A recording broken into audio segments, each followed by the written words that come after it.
हमारी संस्कृति, हमारे संस्कार सदा रहें हमारे साथ। सब्सक्राइब करें तिलक।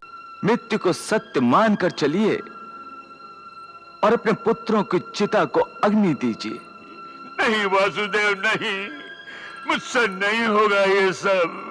ताक्षरी, आपकी ये भावुकता केवल इस बात पर निर्भर है कि मृत्यु के बाद मनुष्य का अंत हो जाता है। शरीर तो मरते हैं पर आत्मा नहीं मरती। महाराज, आत्मा तो नए शरीर धारण ही करती रहती है। ताक्षरी, आप नहीं जानते आपके पुत्रों की आत्माएं उनके दाह संस्कार के लिए कितनी व्याकुल हैं। हाँ महाराज, उठिए उठिए महाराज, चलिए महाराज। ताक्षरी, मेरे कारण आपकी ये दशा हुई है।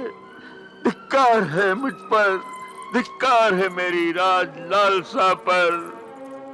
ताक्षरी, ताक्षरी, मेरे जैसा पुत्र किसी को ना हो। रोना नहीं, अपने अपने कर्मों के भोग सबको भोगने ही पड़ते हैं। जैसा कर्म वैसा ही कर्म फल। मैं अपने पुत्रों की सामूहिक चिता को आग नहीं दे सकता, नहीं दे सकता मैं। महाराज, कौरवों की चिता को आप ही को अग्नि दिखानी है। संस्कार तो पूरे करने ही पड़ते हैं ना। ये कैसा संस्कार है? मैंने अपने पुत्रों को अपने हाथों से पाल पोस कर बड़ा किया था। 100 में से मेरा एक पुत्र भी नहीं बचा। जाने क्या दशा होगी उनकी। अच्छा ही हुआ जो भगवान ने मुझे आंखें नहीं दी, बहुत अच्छा हुआ। अन्यथा अपने 100 पुत्रों की लाशें, उनके कटे हुए सिरों के ढेर, चिरे हुए सीने, उखड़े हुए हाथों को कैसे देख सकता था, कैसे देख सकता था। प्रारब्ध ने मुझे कितनी बड़ी सजा दी है। जिस वाटिका के पुष्पों को अपने खून से सींचा था मैंने, उसी पुष्प वाटिका को अपने ही हाथों से आग लगानी पड़ रही है। ईश्वर कभी किसी बाप को ऐसी परीक्षा में न डाले, कभी न डाले, कभी न डाले। महाराज, मैं आपके मन की व्यथा को समझ रहा हूं, परंतु युद्ध का भुगतान तो सबको भुगतना ही पड़ता है। आपके सभी पुत्र मारे गए, परंतु पांडव के भी सभी पुत्र मारे गए। माता गांधारी की गोद सूनी हो गई, परंतु द्रौपदी की गोद भी सूनी हुई है। वासुदेव, तुम बात तो धर्म की ही कर रहे हो, पर तुम मेरे मन की दशा को नहीं समझते।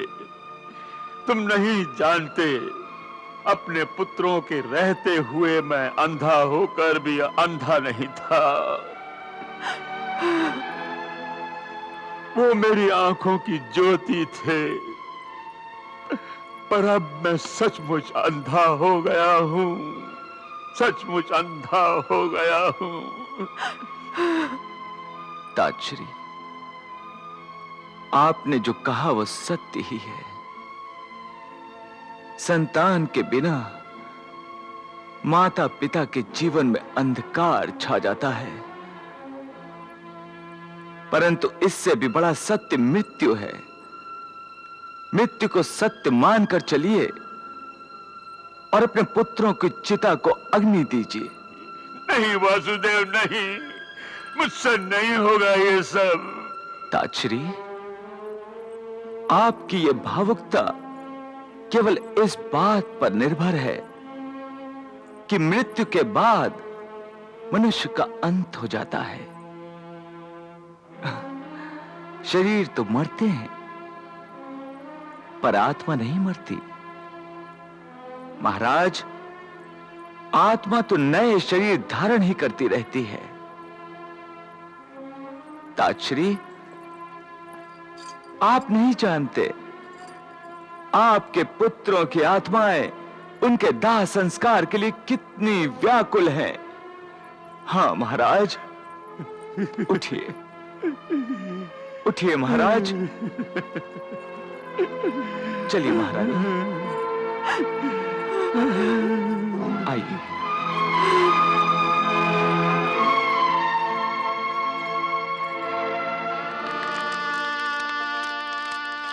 यह करनी का दंड है या है समय की मार। पुत्रों का करने चला पिता अग्नि संस्कार। ऐसे महाविनाश का उत्तरदायी कौन?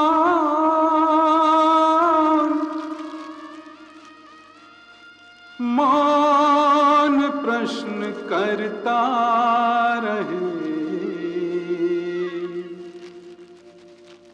उत्तरदाता मौन।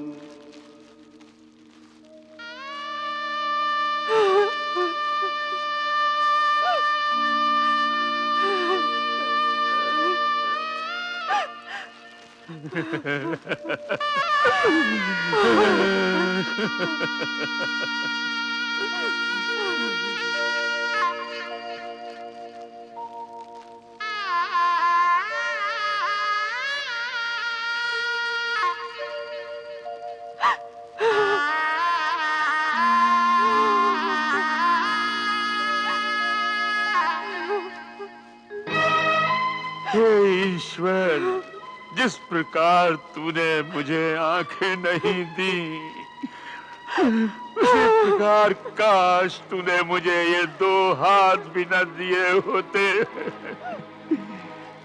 जिनका मुझे अपने ही पुत्रों की चिता को आग लगाने के लिए प्रयोग न करना पड़ता। युधिष्ठिर, आज्ञा माताश्री। युधिष्ठिर, तुम इतने निर्दयी क्यों हो गए कि मेरे 100 पुत्रों में से एक को भी हमारे लिए जीवित नहीं छोड़ा? क्यों युधिष्ठिर, क्यों? बोलो।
रो क्यों रही हो गांधारी?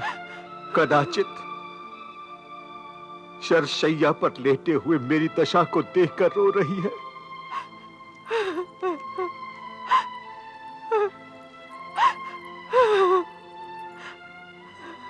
यह आपकी कैसी दशा हो गई है पितामह, कैसी दशा हो गई है।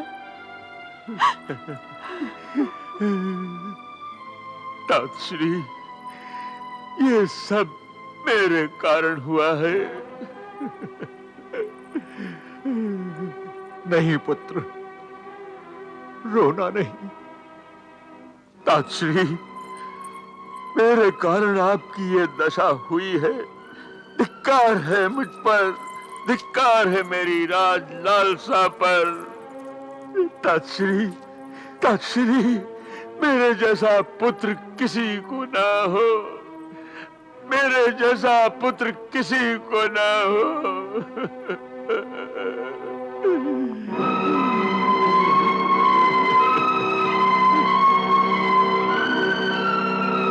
नहीं पुत्र, मुझे युद्ध के भयंकर परिणामों से सावधान करने के लिए गुरु द्रोणाचार्य ने, स्वयं पितामह आपने, ज्ञानी विदुर ने कई प्रयास किए थे,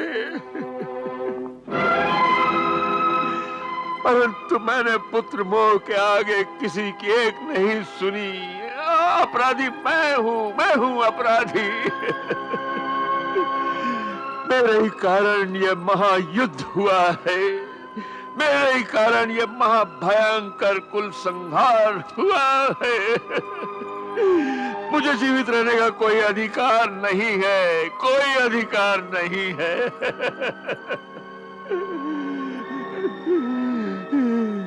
शांत हो जाओ पुत्र, शांत हो जाओ।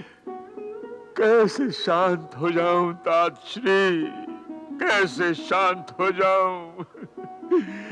मैंने अपने इन्हीं हाथों से अपने पुत्रों की सामूहिक चिताएं जलाई हैं।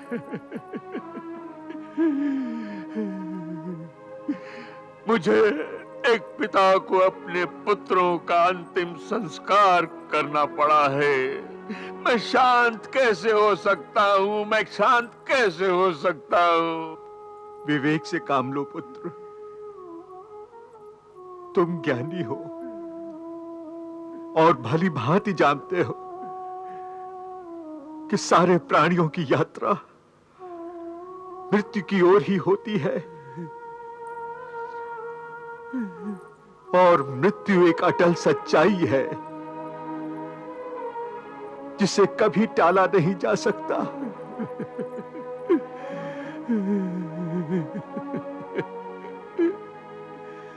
बस किसी को पहले तो किसी को बाद में इस नश्वर संसार को त्यागना है। पुत्र धृतराष्ट्र, यदि तुम वासुदेव श्री कृष्ण से पूछोगे तो वो भी तुम्हें यही कहेंगे कि जो भी प्राणी मिलता है वो बिछड़ने के लिए ही मिलता है। पुत्र धृतराष्ट्र, ये सृष्टि एक स्वप्न नगरी है। हम जन्म के पहले कहां थे और मृत्यु के बाद कहां होंगे, किसी को पता नहीं है।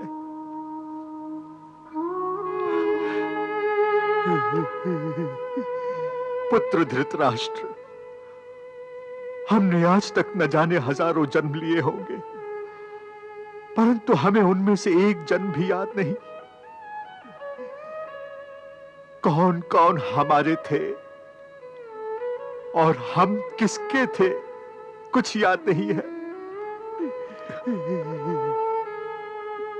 पुत्र, यदि हम उन जन्मों के साथियों के बिछड़ने पर आंसू नहीं बहाते तो फिर इस जन्म के साथियों के बिछड़ने पर आंसू क्यों बहा रहे हैं? पुत्र, रोना नहीं, अपने अपने कर्मों के भोग सबको भोगने ही पड़ते हैं। जैसा कर्म वैसा ही कर्म फल। इसीलिए तो ज्ञानी कहते हैं कि हम स्वयं अपने शत्रु हैं और हम स्वयं अपने मित्र भी। हम अपने पाप पुण्य के स्वयं साक्षी हैं पुत्र। मुझे जो ये शरशैया प्राप्त हुई है वो मेरे कर्मों का ही फल है। हमसे अनेक गलतियां हुई हैं पितामह, जिसके भयंकर परिणाम भी हमें भुगतने पड़े हैं। पुत्री गांधारी, मनुष्य गलतियों का पुतला है, गलतियां करता ही रहता है। इसमें तुम्हारा कोई दोष नहीं है। सच तो ये है कि हमारा प्रारब्ध ही हमें कठपुतली की भांति इस संसार में नाच नचाता है। जो ज्ञानी ये सत्य जानते हैं वो कभी अपने आप को बहकने नहीं देते। भगवान की रचाई इस सृष्टि को माया जानकर उसके मुंह से निकल आते हैं।